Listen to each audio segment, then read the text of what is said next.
Hey, so here I am just off of Steep Creek Road. I am standing in a Pocosin. Again, a very boggy, swampy area.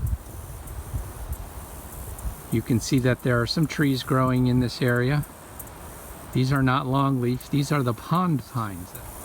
These trees are also adapted to fire, as I mentioned before. And you can see still there are some cones hanging on in some of the trees. You can always tell a pond pine because during most of the season they'll retain many of their cones in the tree. And if you recall, those are those serotinous pine cones that only open up in response to the heat of fire. I might ask you, why is that an adaptation? Why would these trees adapt or adopt this strategy of dropping their seeds only after a fire? Why would that increase their fitness? Think about that, and we'll talk about it in class later. It's pretty cool. And as I hike back out here, beautiful area, and the Forest Service will burn this area again fairly regularly on about 7-year cycles, and you can see some of the fire scars on the trees. You can see it's very wet here. Right in front of me are some pitcher plants. And these particular pitcher plants, I believe, are hooded pitcher plants, but I'll confirm that. These are plants that are carnivorous. They typically grow in wetland areas, very boggy, swampy areas.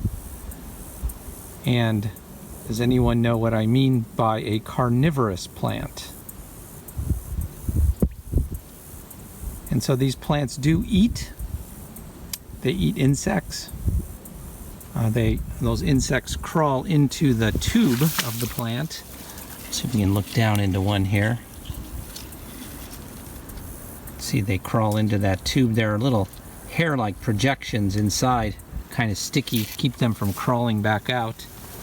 They typically get trapped in there, and then as they decompose, they provide nutrients to the plant. So these plants don't eat for a source of energy. That's what photosynthesis is for, and they are photosynthesizing plants.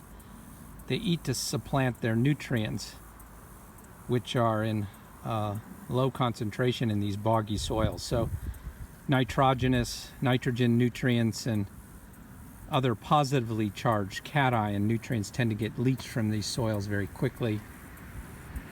And so in order to support themselves, they've evolved a strategy of trapping insects, and as they decompose, those insects provide them with the nutrients they need to survive.